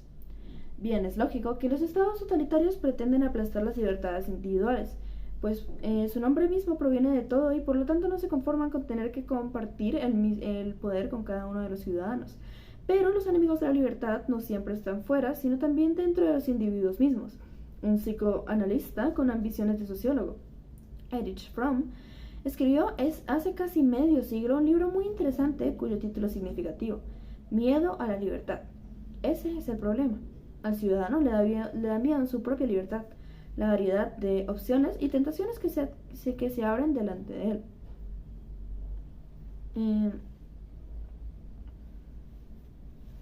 Los errores que puede cometer y las barbaridades que puede llegar a hacer, si quiere. Se encuentra como flotando en un tópico mar de dudas, sin puntos fijos de referencia, teniendo que elegir personalmente sus valores, sometido al esfuerzo de jefes al esfuerzo de examinar por sí mismo lo que hay que hacer, sin que la traición, los dioses o la sabiduría de los jefes pueda aliviarle demasiado su tarea. Pero sobre todo el ciudadano le da miedo a la libertad de los demás. El sistema de libertades Se caracteriza porque nunca puede uno estar del todo seguro de lo que va a ocurrir. La libertad de los otros la siento como una amenaza, porque me gustaría que fuesen perfectamente previsibles, que se pareciesen obligatoriamente a mí y no pudiesen ir nunca contra mis intereses. Si los demás son libres, está claro que pueden portarse bien o mal. ¿No sería libertad? Muchas personas renunciarían con gusto a su propia libertad con tal de que los otros tampoco disfrutaran de ella. Así las cosas serían en todo momento como tienen que ser. Y se acabó. Mi libertad es peligrosa, porque puedo utilizarla mal y hacerme daño a mí mismo. La de los otros, no digamos, porque pues pueden emplearla en hacerme daño a mí. ¿No será mejor acabar con tanta incertidumbre? No creas que siempre son los gobernantes los que pretenden acabar con las libertades o castrarlas al máximo. En demasiadas ocasiones son los ciudadanos los que les solicitan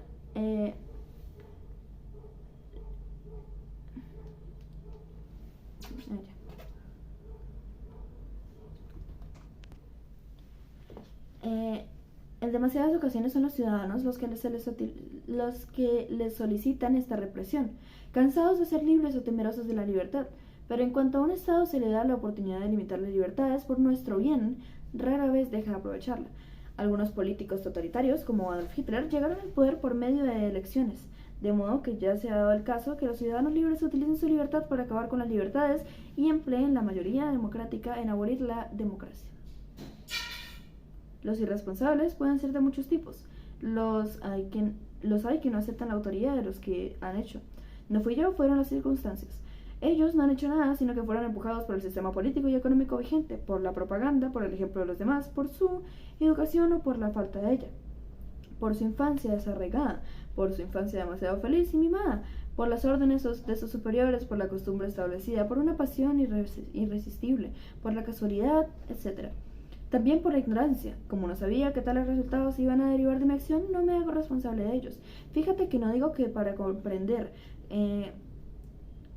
cabalmente las acciones de una persona no haya que tener en cuenta sus antecedentes, circunstancias, etc.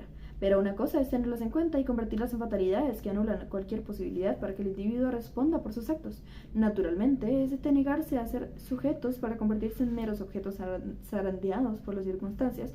Solo tiene lugar cuando las consecuencias del hecho que se nos imputa son poco agradables. Si en este cambio se busca con el mayor de los orgullos, este es infrecuente que alguien diga que no fue él, sino solo las circunstancias o la casualidad, cuando lo que se le atribuye es un acto heroico o un invento genial. Otra forma de irresponsabilidad es el fanatismo. El fanático se niega a dar ningún tipo de explicaciones, predica su verdad y no condesciende a ambos razonamientos. Como él encarna sin duda el camino recto, los que le discuten solo pueden hacerlo movidos por bajas pasiones y sucios intereses o cargados por algún demonio que no les deja ver la luz. Tampoco el fanático se tiene por responsable ante sus conciudadanos, sino solo ante una instancia superior y desde luego inverificable: Dios, la historia, el pueblo o cualquier palabra con mayúscula semejante. Los miramientos y leyes habituales no se han hecho para gente como él, con una misión trascendental que cumplir, menos terrorista por lo común, pero en cambio mucho más extendida es la irresponsabilidad que pudiéramos llamar burocrática. Esta es característica de las instrucciones administrativas y gubernamentales en las que nadie nunca da nunca la cara por nada de lo que se hace o no se hace.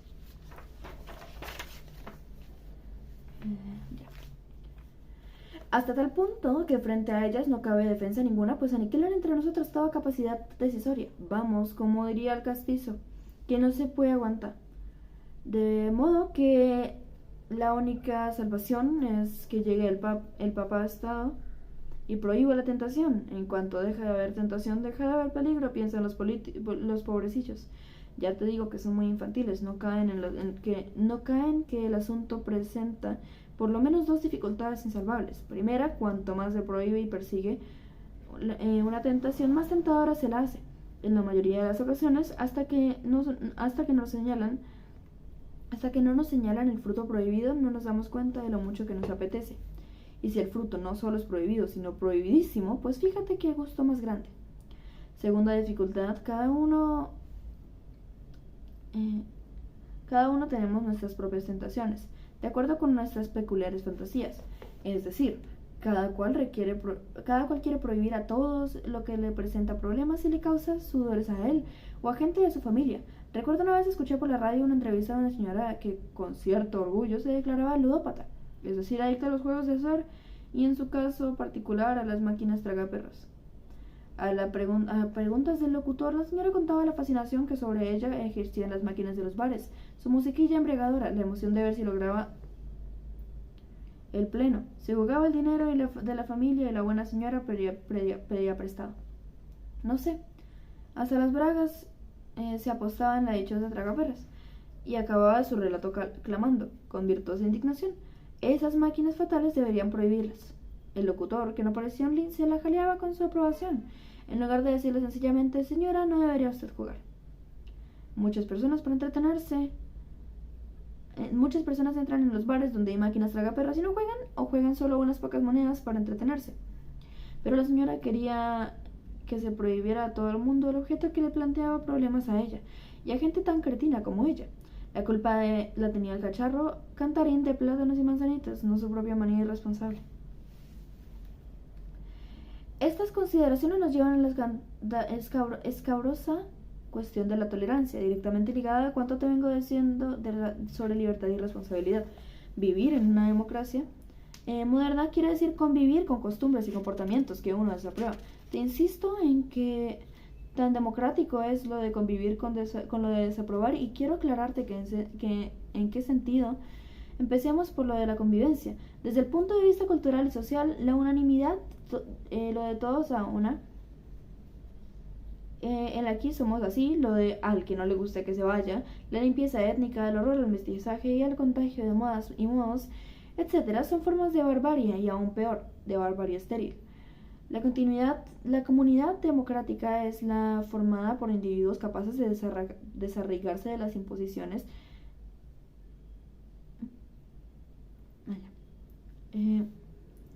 desarraigarse de las imposiciones del lugar de origen, de la tradición, de la sangre, y elevar a convención reformable lo que ayer fue el lugar del origen. De la tradición, de la sangre, y elevar a convención reformable lo que ayer fue rutina sagrada. ¿Quiere decir esto que ya no la memoria ni experiencia actual de los lazos comunes? No, en absoluto. Lo que se trata de borrar es el determinismo de aquello que uno no ha elegido ser. Primero, la abierta incitación al crimen, a la persecución contra las personas o contra sus medios lícitos de vida. Segundo, la protección de la intimidad personal y de cada ciudadano. Hasta el más público de los individuos tiene derecho a una esfera privada. Y el derecho a la información no justifica vocear las intimidades de nadie, porque no en todos tienen derecho a todos ser informados. Por lo demás, adelante, parece razonable, empero, someterse a cierta prudencia en el planteamiento de los debates. De gran percusión social. Es el caso, por ejemplo, de la cuestión del aborto. Sin duda es una cuestión muy delicada, y los escrúpulos a la hora de tomar decisiones al respecto son perfectamente razonables. Pero ciertas afirmaciones la bloquean en lugar de ilustrarla. Si se dice que el embrión o el feto son algo valioso porque va a dar lugar a un ser humano, la discusión es posible y puede continuar de modo ponderado. Pero si se dice que el aborto es el asesinato de un niño, ya no queda más que ponerse a dar gritos coléricos. Resulta evidente que un embrión o un feto no son un niño, por lo mismo que un huevo no es un pollo. Decir que el aborto es el asesinato de un niño me parece tan extravagante como asegurar que uno acaba de comerse una tortilla de 2 pollos. Formas así de argumentar en los debates imposibilita llegar a conclusiones medianamente armónicas, que son lo más deseable en sociedades tan complejas y diversas como estas en que vivimos modernamente. Sin embargo, es cuestión de prudencia personal, porque el derecho a desaprobar y disentir, que no tiene que prolongarse en el derecho a prohibir, me parece prioritariamente inviolable. Las sociedades democráticas basadas en la libertad y no en la unanimidad coactiva son por tanto las más conflictivas que nunca hubo en la historia de la humanidad. El esfuerzo permanente por pensar que a uno mismo le conviene justificarlo, romper con el pasado o buscar en él nuevas ideas, elegir en lo que debe ser hecho y quiénes son más aptos para llevarlo a cabo. ¡Cuánto jaleo! ¿Qué responsabilidad más grande? Y oirás que te dicen, ¿a qué nos lleva tanta libertad? ¿No seríamos más felices si fuésemos menos libres? Francamente, yo creo que a la política solo se le pueden permitir remedios políticos. Y la felicidad no es un asunto político. Los gobiernos no pueden hacer feliz a nadie. Basta con que les hagan desgraciado. Basta con que no le hagan desgraciado, que es cosa que sí le pueden lograr, en cambio, bastante fácilmente. En los periodos de gran en los periodos de gran excitación política, como en las revoluciones, la gente cree que las transformaciones radicales resolverán no solo problemas de la colectividad, sino que darán a cada cual aquello que más desea en su corazón. Como esto nunca pasa, la gente se desengaña de la política y resaca de los grandes cambios, suele dejar huellas de íntimo descontento. Me parece que hay que aprender a buscar la dicha, lo que hace la vida digna de ser vivida en cosas aparentemente menores que poco tienen que ver con los grandes planes políticos ni tampoco, desde luego, con la riqueza o el almacenamiento de posesiones cachivaches. Al final de las lecturas de este capítulo te incluye un poema de Borges que te señalará a lo que me refiero. Por las lecturas de este capítulo te incluye un poema. Por mi parte solo puedo concluir con una anécdota. En cierta ocasión preguntaron a Manuel Azaña, presidente de aquella efímera Segunda República Española aplastada por el golpe militar de Franco: Don Manuel, ¿cree usted que de veras que la libertad hace más felices a los hombres? Y Azaña contestó: francamente no lo sé, de lo que estoy seguro es de que los hace más hombres. Epílogo. Hasta aquí podíamos llegar. ¡Qué escándalo! Ya estamos en las últimas páginas y todavía no te he dicho nada de la utopía. Y tú, que a lo mejor esperabas que yo te recordara desde el prólogo que los jóvenes deben ser utopistas y todo ese bla bla bla. Pues nada, no señor, siento comunicarte que no pienso acariciarte los oídos con elogios de la juventud, que si es generosa, que si es idealista, que si detesta los uniformes y la violencia.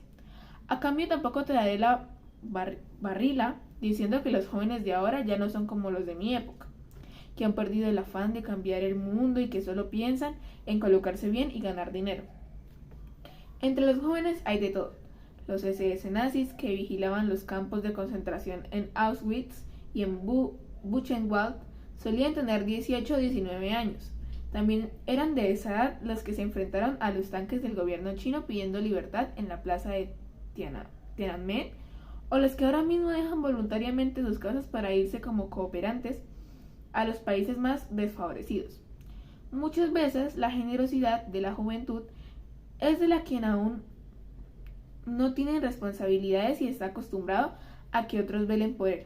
La famosa rebeldía es la pataleta de los mimados que quieren que los mayores les dejen su sitio cuanto antes. Por supuesto, también hay jóvenes que sostienen con su esfuerzo y coraje a toda la familia o que se indignan contra las viejas injusticias de un sistema que les avasalla o les margina. En todo caso, desconfía de quienes siempre tienen a la juventud en la boca, sea para elogiarla o para lamentar que haya traicionado su sagrada misión. Una de dos: o no conocen a los jóvenes y entonces son bobos, o mienten hipócritamente para sacar algo de ellos y entonces son unos bribones. En mi opinión, la primera obligación de los jóvenes es la misma que tienen los más adultos y hasta los viejos. Si me apuras, aprender: quien no sabe puede tener arrebatos pero no aciertos, y confundiría la buena intención reformadora con la retórica desquiciada de los truculentos. Entonces, la utopía es la primera recomendación de los que no saben qué decir pero quieren quedar bien. Cuando a Leszek Kolakowski, un filósofo polaco actual, le preguntan que dónde le gustaría vivir, suele responder con buen humor: en lo más hondo de una selva virgen de alta montaña a orillas de un lago situado en la esquina de Madison Avenue de Manhattan, con los campos elíseos de París en una pequeña y tranquila ciudad de provincias. ¿Ves? Esa es una utopía. Un lugar que no existe, pero no porque no hayamos sido lo suficientemente generosos y audaces para inventarlo, sino porque es un rompecabezas formado con sus piezas incompatibles. En el terreno político, todas las instituciones deseables tienen también su precio, en consecuencias menos deseables. La libertad dificulta la igualdad, la justicia aumenta el control y la coacción. La prosperidad industrial deteriora el medio ambiente. Las garantías jurídicas permiten a ciertos delincuentes escapar a su castigo. La educación general obligatoria puede facilitar la propaganda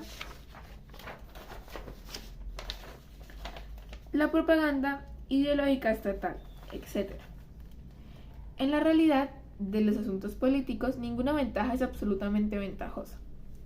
Todo tiene su contrapartida, y es preciso adquirir conciencia de ella. El cóctel entre las diversas cosas que queremos debe estar bien mezclado, porque si se le va a uno la mano de los ingredientes, por delicioso que en sí mismo parezca, puede resultar indigerible. Pues bien, suele llamarse utopía a un orden político en el que predominaría al máximo alguno de nuestros ideales: justicia, igualdad, libertad, armonía con la naturaleza, pero sin ninguna desventaja ni contrapartida dañina. Como proyecto es una tontería. Supongo que quienes se lo recomiendan a los jóvenes como típico anhelo de su edad es porque les consideran bobos. En cuanto a imposición, es todavía peor. Como han demostrado en este siglo, los totalitarismos, siempre con pretensiones utopistas. Es el sueño de unos pocos que llega a convertirse en pesadilla para todos los demás. De modo que no te deseo que te dé por las utopías, lo mismo que no te deseo que te aficiones demasiado a los culebrones televisivos. Me gustaría mucho, en cambio, que tuvieras ideales políticos, porque las utopías cierran la cabeza, pero los ideales las abren. Las utopías llevan a la inacción o a la desesperación destructiva, porque nada es tan bueno como debería ser. Mientras que los ideales estimulan el deseo de intervenir y nos conservan perseverantemente activos. Ahora bien, te estoy hablando de ideales políticos, no morales, estéticos, religiosos o de otra índole. Cada cosa tiene su propia gracia. ¿Cómo se les reconoce? Para empezar, los ideales políticos nunca son absolutos porque han de convivir unos con otros, y cada cual tiene sus contraindicaciones. Véase el párrafo anterior. Es propio de la política saber limitar lo bueno. A veces aplicar dosis exageradas de la medicina que ha curado una enfermedad no logra más que agravar al paciente provocándole otra peor. Los ideales políticos nunca intentan mejorar la condición humana, sino la sociedad humana. No lo que los hombres son, sino las instituciones de la comunidad en que viven. Si los hombres no nos hacemos mejores por vivir en sociedades mejores, estupendo. Pero aunque sigamos siendo más o menos igual de rapaces y cutres, nunca será inútil que las leyes y formas de gobierno ayuden a paliar nuestros defectos o nos propongan alternativas para cambiarlos por otros menos destructivos. La utopía se propone delirantemente lograr un hombre nuevo. Los ideales políticos prefieren ayudar a que el antiguo sea más soportable, más responsable y menos bruto. ¿Te parece demasiado conformismo? Piensa que conformista es el que siempre se resigna a lo probable y no mira más allá. El idealista político, en cambio, se esfuerza por lograr todo lo posible, aunque sepa que no debe ser fácil, y que nunca habremos de sentirnos satisfechos. Todos los ideales políticos son progresivos.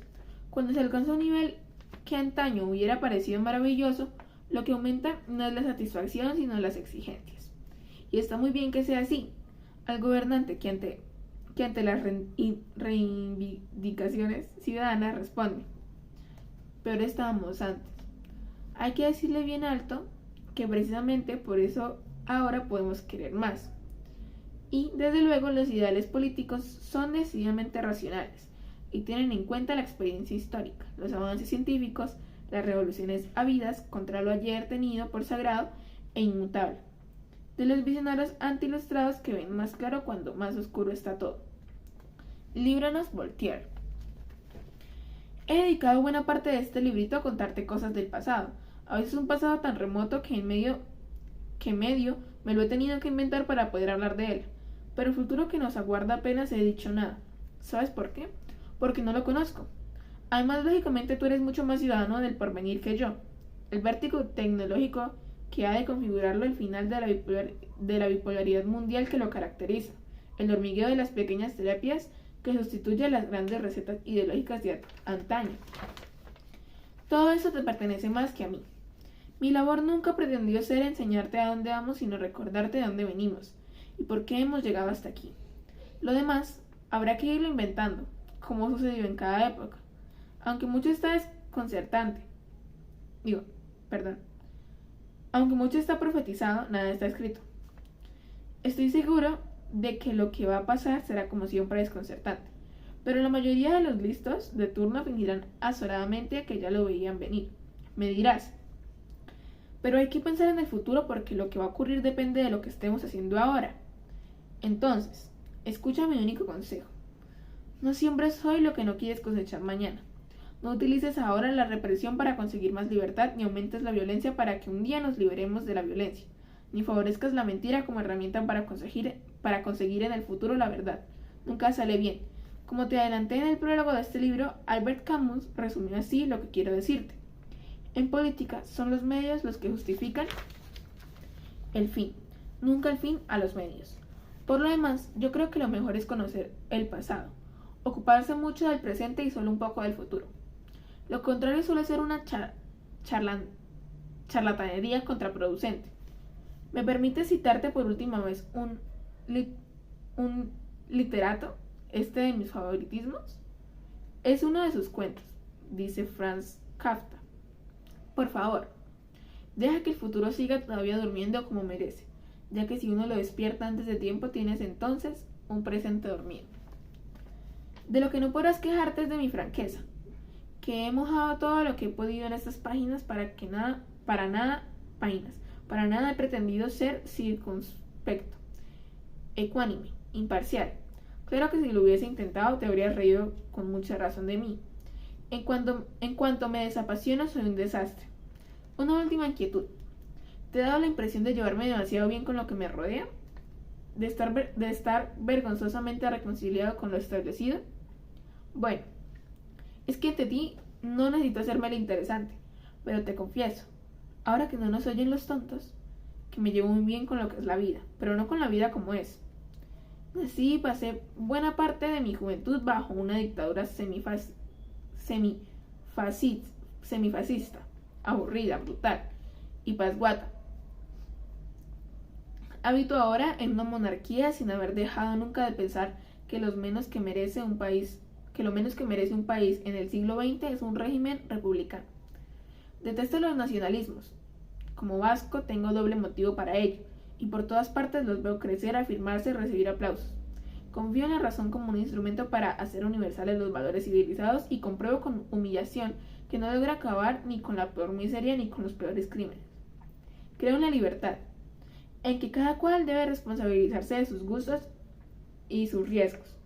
Pero a mi alrededor no oigo pedir sino más control estatal y nuevas prohibiciones en nombre de la salud, la decencia, la tranquilidad o lo que sea. Soy individualista pero no idiota, en el sentido griego del término. Veo sin embargo que hoy llaman individualistas a los idiotas que se escapan del mundo o lo maldicen. Y entonces, ¿qué? ¿Debo amargarme? No, lo que debía hacer era escribirte este libro, solo para decirte, my boy, my golden boy, que también te ha llegado a ti, por fin, la hora de mover las piezas.